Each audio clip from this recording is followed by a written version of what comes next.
Hello, my name is Annabelle Warner, and I chose my big issue on population growth. To start off, what is population growth? In simple terms, population growth is the change in a species population by either shrinking or growing. A lot of people think it's just overpopulation in terms of too many of something, but it also includes the shrinking of populations. Population growth pertains to all living things, plants, animals, but for the sake of this presentation and psychological application, I'm just going to focus on human populations and how it affects us socially and psychologically. All right, how do populations change? Populations change in several ways, actually. Most commonly is natural change, which is where populations change based on it's like a formula, birth and death rates. So more birth rates than death. Death rates leads to an increase in population. More people are being born than are dying off. And then more death rates than birth rates leads to a decrease in population. More people are dying than being born. Okay, and then next is change can also occur through migration. Migration includes immigration, which is the term for people coming into a population, so addition, and emigration, which is the term for people leaving a population. That's going to be subtraction. Okay, and then I tried to find a good graph for this. This is a graph of the United States. It's recent, as of 2024, and it's from a pretty reputable site, kind of like a census. And it shows the change in population with and without migration included. And it actually kind of shocked me because migration significantly increased our populations. And this migration includes the total amount, both people leaving and people coming into America. So it's quite a shocking amount of increase in people. The tannish yellow line on the bottom there is just regular birth rate, death rate, decrease in population, and then the blue line shows the difference of population with migration included. It's pretty significant. It actually quite shocked me. Okay. How does biology play into population growth? On a fundamental level, humans have an innate instinct to pursue reproduction and having children. So if you've taken a biology class or a science class, you might have touched on the topic of the theory of evolution. And a lot of this dates back to not only the innate instinct to want to survive, but the innate instinct for organisms to want to reproduce so that they can pass on their genes. This applies to humans as well. It's a pretty strong biological component, and it doesn't mean that everybody really wants kids or that everybody's going to have kids, but it largely plays in population growth because with an innate desire to want kids, it's going to affect the birth rate and people's drive and ability to reproduce kids. So it's going to affect the population. Additionally,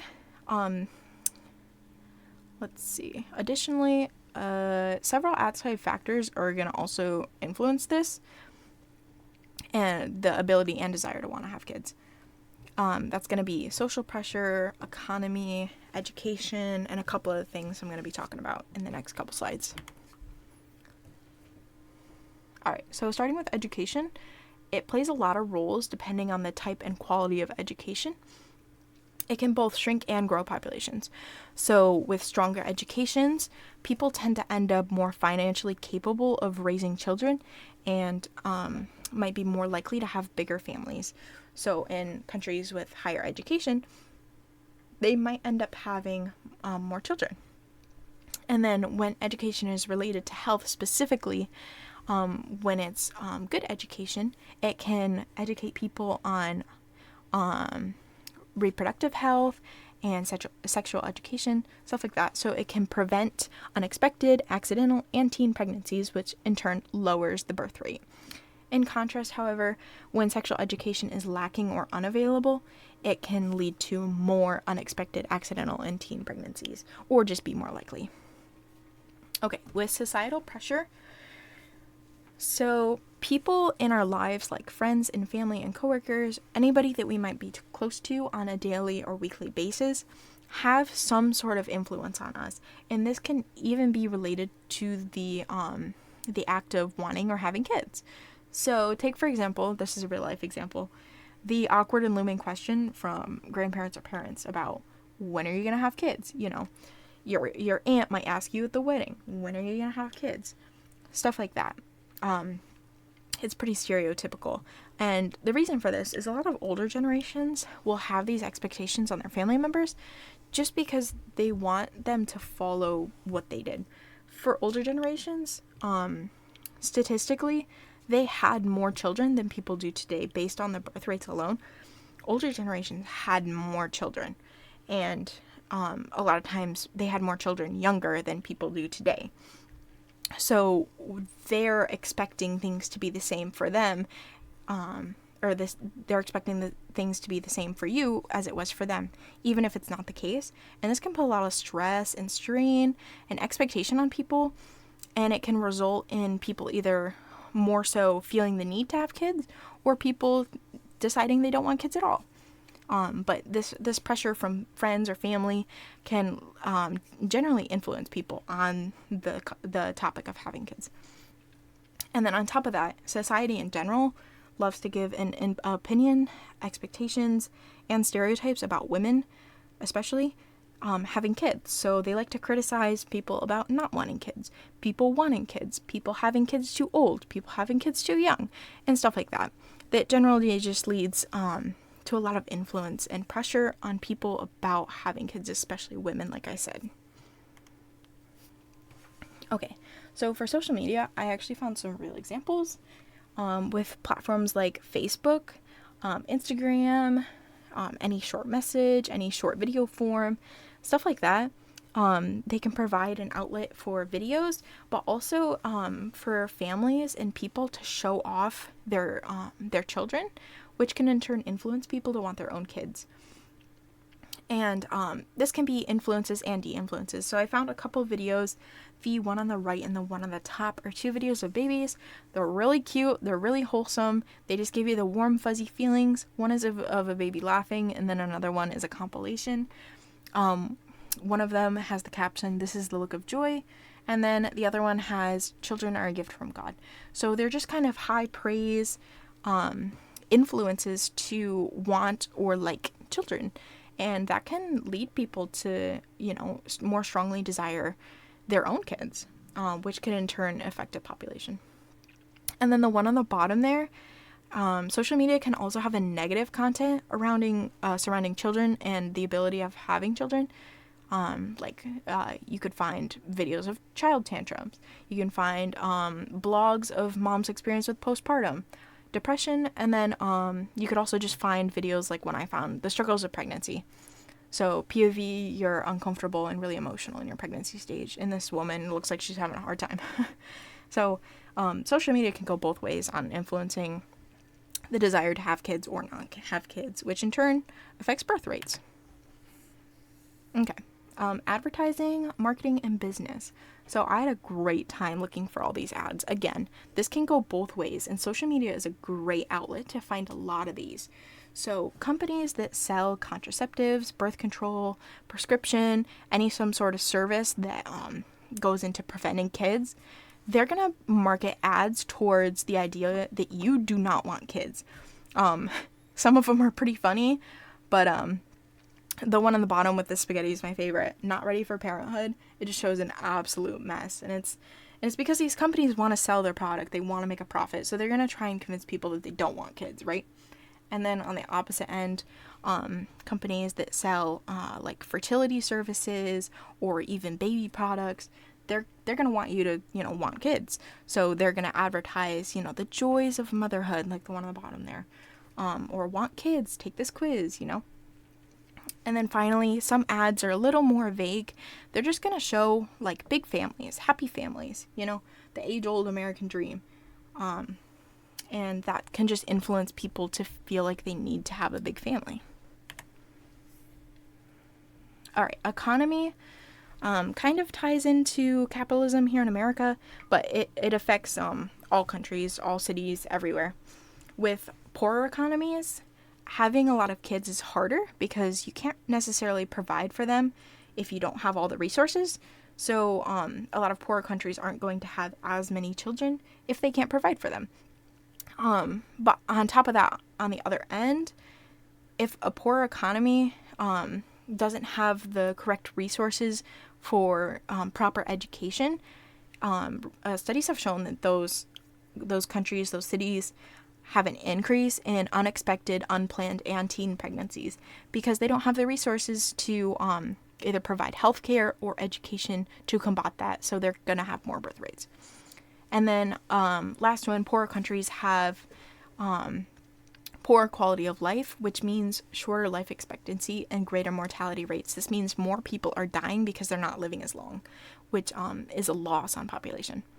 And then on the opposite end, prosperous economies are great environments for families to have and provide for large families and many children. So if a country is doing really well, it's easy to, provide all the resources and have a lot of kids. And then additionally, good economies have better quality of life and longer life expectancy. So lesser mortality rates, people are living longer.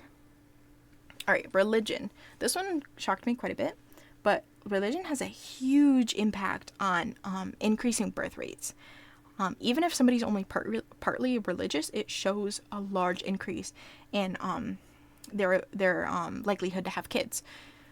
This is because a lot of common religions, Christianity, Catholicism, Mormonism, Islam, and a couple others, a lot of them promote childbirth as a virtue. A lot of religions gather in large groups, additionally, and they collectively share and influence ideas. And on top of that, if these big groups, a lot of them are big families, it's going to further influence your idea that you want a big family. One of their ideas in a lot of these religions is fertility and large families. Like I said, it can strongly influence people to have children. Here is a chart that I found. And if we look at the number of childbirths for no religion or finding religion unimportant, it's 466 compared to number of births for women that claimed religion is very important is 1,472. That's quite a big difference. All right. Population pyramids are a biological, something I learned in biology class, but they're a good measure of population because they can predict what population is going to do. Is it going to grow? Is it going to shrink? And this is based on measuring the number of people in different age groups. So there's pre-reproductive people and post-reproductive people.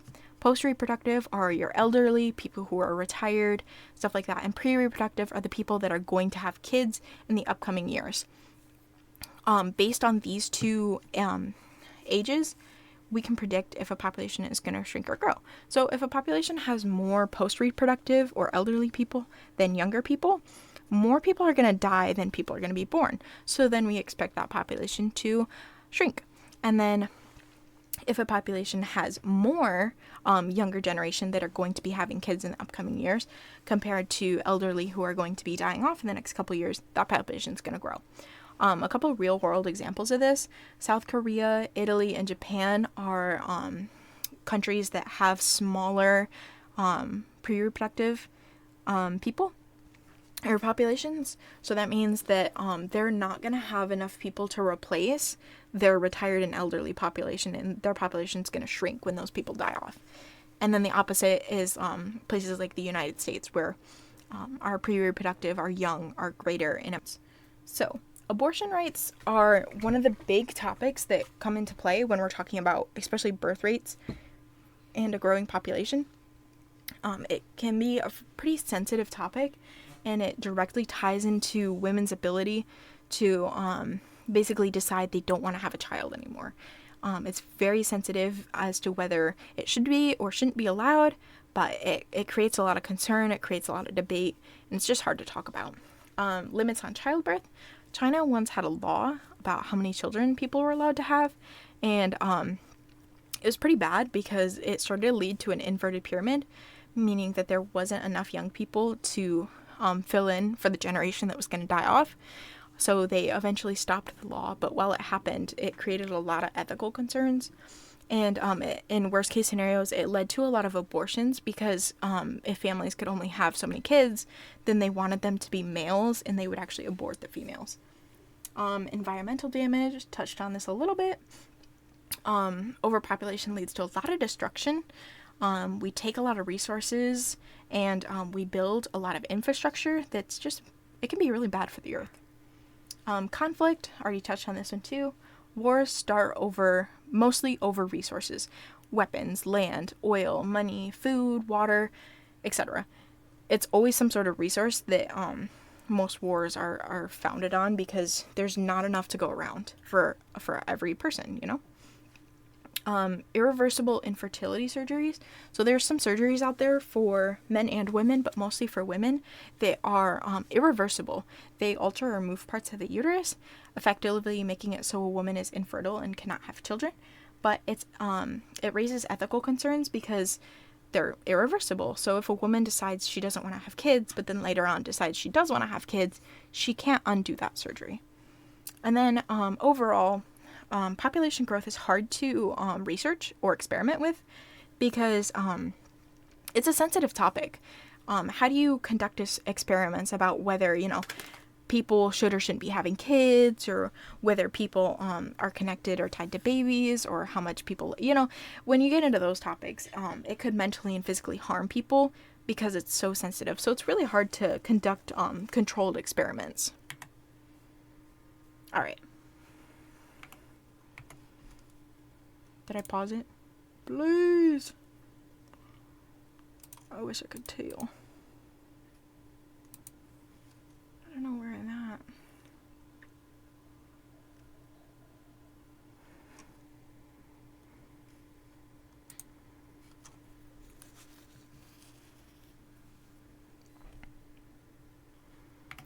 Okay, social psychological ties. So this is ties directly to the course and from what I've learned in the textbook.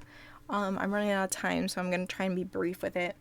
But people are not solitary creatures. We like to be with other people. And when this happens, it's actually a good thing. Because if we take, for instance, the phenomenon of social facilitation, when people work just in the presence of others, it can lead to better productivity, it can push themselves to work harder, and it can just be overall good for a society because it increases productivity and it makes people work more efficiently, more better, etc., etc. It does have a caveat with activities that are difficult or unknown. So if you're working in the presence of others on a hard task or something you've never done before, it can actually worsen the outcome. But in most cases, if you're working just in the presence of others, take for instance competition like sports. It actually makes people work better. So in that scenario, being with a lot of people in a society is actually a good thing. And then I just stole this chart from the textbook. All right, I'm gonna pass on this one for now, just because sake of time, and move on to my personal reflection. So my first real lesson about populations was before I ever took any science classes that taught about it. And it was when I was in a hunter safety course. So hunter safety, for anybody that doesn't know, is a course that basically teaches people about how to safely use weapons for hunting, Michigan's hunting laws, ethical laws, and anything related to hunting, just so by the end of the course you can get your hunting license. And even after all these years, I still remember this. And it's about why hunting deers is not only, it's all right, like we allow it, but it's actually necessary. My teacher talked about how hunting may not be for everybody, but it's actually necessary for the deer, in Michigan especially, because white-tailed deer are, they don't have enough natural predators, and they naturally overpopulate, so we have too many of them. And by allowing humans to hunt them, we add a natural predator to keep their numbers down. This is a good thing because without humans, there would be too many, and the excess of deer would lead to not enough resources, not only to feed the deer, but it would also steal resources from other animals here in Michigan. And it could lead to dwindling numbers. So deer and people are pretty different, but it taught me that overpopulation is not always good. And too many can actually be harmful if it's not just one population, but it can also affect other populations. All right, and then here are my sources. Get a good look at those, and then I'm gonna go back to that one slide just in case anybody wanted to read it. It just talks more about the social aspect of a group being beneficial. All right, thank you so much.